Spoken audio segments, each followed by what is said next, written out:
A home sold in Monaco for a reported $554 million, yet almost nobody saw the deal happen. It is not a villa, a palace, or a private island.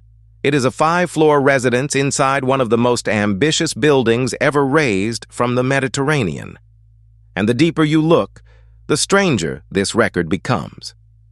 In April 2026, reporting based on Monaco property records and transaction documents identified Ukrainian businessman Rinat Akhmetov's holding company as the buyer. The reported price was 471 million euros, roughly $554 million at the exchange rate cited in the coverage. That number would place the purchase among the largest single-home transactions ever reported. But this was never a conventional public listing with a glossy tour. The details emerged later through records, emails, and preliminary documents reviewed by journalists. The residence sits inside Renzo, the flagship building of Mareterra. Reports describe 21 rooms spread across 5 complete floors, with around 2,500 square meters of interior space before balconies and terraces are counted. 2,500 square meters is nearly 27,000 square feet. This is less like an apartment and more like a vertical private estate. Multiple levels, private circulation, large entertaining spaces, and the separation normally found in a detached compound. Published accounts also mention a private pool, a jacuzzi, broad Mediterranean terraces, and extensive parking. From the eastern edge of Monaco, the views stretch across the sea and toward the streets used by the Formula One Grand Prix. No verified public tour reveals the exact interior, so whenever you see lavish rooms in this documentary, treat them as visualizations, not evidence of the buyer's private home. The confirmed story is already extraordinary without inventing access that does not exist. Renzo exists because Monaco manufactured an entirely new piece of territory. Mareterra added roughly 6 hectares along the coast by extending the principality into the Mediterranean, a major engineering project developed over close to a decade. The official project timeline begins with environmental preparation in 2016, followed by maritime construction in 2017. Giant caissons formed the new coastline, while marine species and protected habitats had to be relocated or integrated into the design. The new district combines residences, landscaped public space, a small port, shops, and an extension of the Grimaldi Forum. Mareterra officially opened in December 2024, creating a new waterfront address in a country where buildable land is exceptionally scarce. Renzo was designed with Renzo Piano Building Workshop and the wider architectural team. Its layered terraces and ship-like profile are meant to make a large structure feel lighter, almost as if it were floating above the water. Divide the reported transaction by the stated interior area, and the result is close to 188,000 euros per square meter. That is only a rough calculation because terraces, parking, amenities, structure, and contract terms can change the true comparison.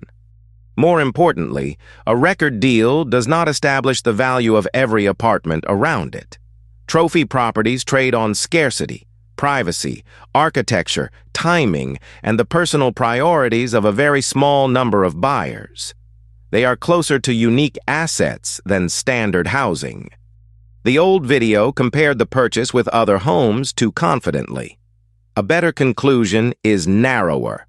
At the reported figure, the Renzo transaction is one of the biggest residential purchases documented in public reporting and possibly the largest apartment sale reported to date. Rinat Akhmetov built his fortune through energy and steel, including D-Tech and Metinvest, and is widely described as Ukraine's richest businessman. His companies and assets have also been deeply affected by Russia's war against Ukraine. The timeline needs care. Akhmetov's group said it entered the Renzo project on the primary market in 2021. Reporting says the transaction was completed in 2024, while the buyer's identity and final scale became public through the 2026 investigation. That distinction matters. Calling the story a sudden secret purchase made in 2026 would be misleading. The investment began years earlier, the development was still under construction, and the later reporting connected the documents into a complete picture. Why Monaco? The principality combines political stability, security, a concentrated network of private wealth, and almost no available land. For trophy buyers, ownership there offers something even money struggles to create, a genuinely limited address. Mareterra effectively created new supply where geography had said no. But it did not create ordinary supply. It created a tiny collection of homes positioned at the highest end of a market that was already among the world's most exclusive. The architecture is part of the price, but the deeper product is control, private arrival, separation from crowds, protected views, services, and the ability to move through a vertical residence without living like a conventional apartment owner. There are still unanswered questions. Public reporting gives us the price, scale, location, and broad features, but not a complete verified plan, not a public interior tour, and not every contractual detail. Responsible coverage should keep those limits visible. The story also raises a larger question about luxury itself.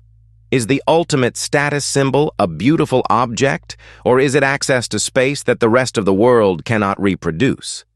In Monaco, the answer may be both. Architecture built on newly created land.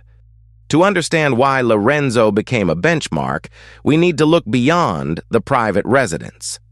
Mareterra is not one isolated tower. It is an entire piece of city, with infrastructure, landscape, public routes, energy systems, and a new coastline built to operate as one connected district.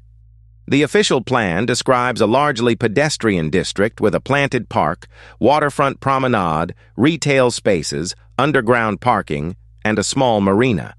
The port has around 15 berths. Unlike the private apartments above it, the promenade reconnects residents and visitors with the Mediterranean shoreline. The landscape is engineered at city scale. Mareterra reports 800 planted trees, 27,000 square meters of planted areas, 19,000 square meters reserved for pedestrians, and 600 meters of cycle path.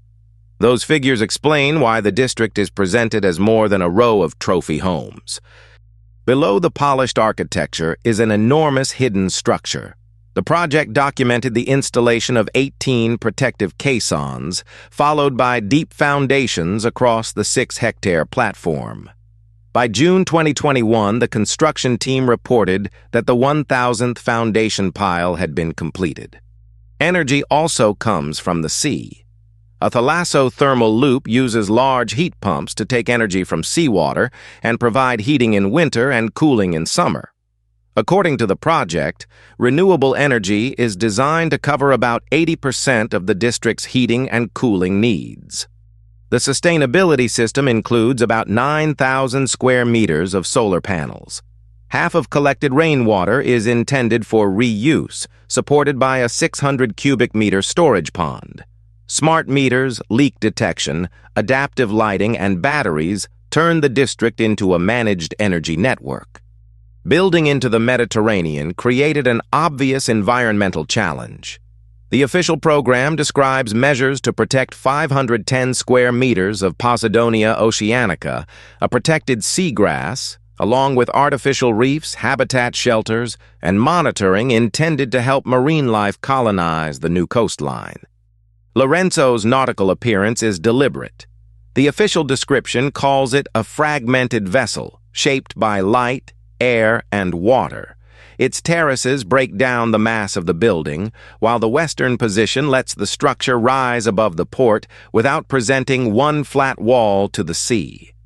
The master plan rises gradually from shoreline villas and planted townhouses toward Renzo. That progression matters.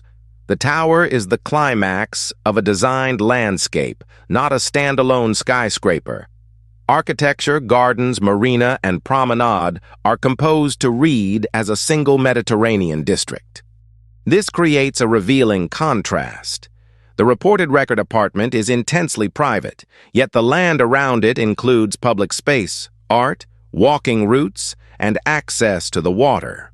Mareterra sells scarcity at the top while offering Monaco a new piece of coastline at ground level.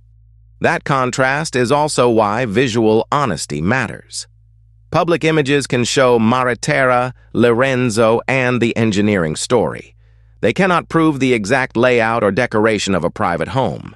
Any unverified interior in this film remains an illustration, never a claim of access. The reported transaction is extraordinary, but the strongest story is not a contest over one headline number. It is the combination of land creation, private capital, engineering, architecture, and extreme scarcity. That combination is what makes meaningful comparisons with ordinary property almost impossible.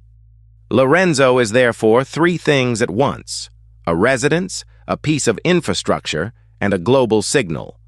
The reported price attracted the world's attention, but the lasting achievement is the physical platform beneath it, a new fragment of Monaco designed where the map once ended at the sea.